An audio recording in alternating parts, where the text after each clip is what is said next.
Hello everybody and welcome back. Thank you for joining me. Tonight we go back to the 1970s, to the West Midlands, a little place called Rush Hall, just outside Walsall. And this is an email I received quite recently, and this is what the lady had to say. Hi Deborah, I've been watching your recent video concerning the wood mill hairy thing, and it has jogged a memory I had from my childhood. I grew up in the village of Rush Hall, just outside Walsall, which has quite a lot of green belt fields and woodland. I used to love walking in a particular area called Park Lime Pits, which was a lime quarry then, but now it's a nature reserve. The quarry has now been filled with water and stocked with plenty of fish. Around 40 years ago, children would go and play in the woods there. Alas, children had much more freedom back then. I remember a time one girl in my class told me about something that happened to her brother and his friend when they had stayed out longer than they should have, like most children do, and it was getting dark. And they were on the way home when they came across what they described as a hunchbacked man walking along the railway embankment. They described the figure as ragged, dirty and unkempt, and he was breathing heavily and loping along. She said her brother and his friend were so scared that they ran away, and they were genuinely really frightened when they got home. And I couldn't stop thinking about this. I told my friend, and one evening, as you do as children, we actually went looking for this hunchback. Luckily, and of course, we never found anything, so we just dismissed it as a fantasy. And I'm just wondering now that perhaps there was something to it, and the boys may have seen a wild man. The area has food sources and water, a canal, the mine shafts and workings, and even a golf course not too far away. And I've heard you mention all of these things before. Further along the railway line, down Bosty Lane, there is also a patch of woodland called Linley Wood. And it may have also been quarried at one time as well, as the land undulates and it's cavernous in some parts. I roamed all over the place as a child. When I was a kid, we never ventured in that wood. It just never felt comfortable there. I'm not in contact, sadly, anymore with the girl who told me this tale, so unfortunately, I can't verify the story through her. But it's still intriguing, and I thought I'd pass it on to you. Maybe someone will come forward in the future with more information. I'm sorry this is so sketchy, and it's all I have, and as it's all I can remember. And it was you talking about railway lines as green corridors that triggered the memory. And it's funny how the mind works. And she's right, it is indeed funny how the mind works.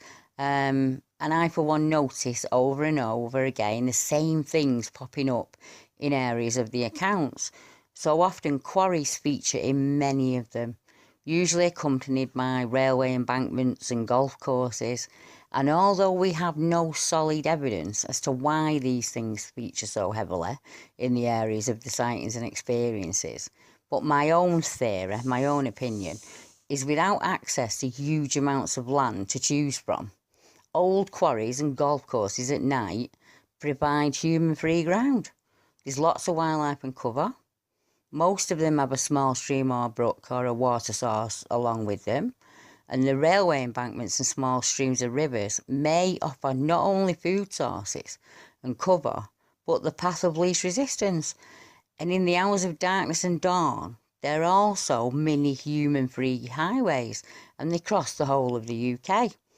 And I had a look on the map at the area, and I did notice there are a lot of cave systems. It's limestone, so as you know, lots of erosion, lots of natural cave systems and tunnels. There's also a lot of mines. It's part of the Black Country.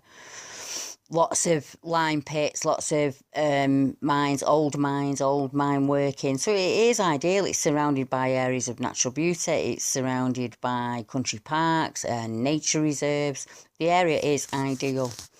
And I also feel so many of us also have these hidden, forgotten memories from childhood.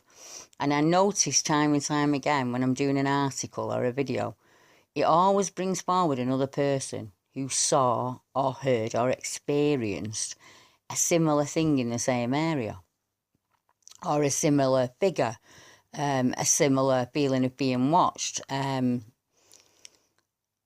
dark hunched figures on the railway embankments are not just reported in Walsall. There are quite a few of them on the accounts where the figure, creature, man, whatever you want to call it, was up on the railway track or observed from the railway track.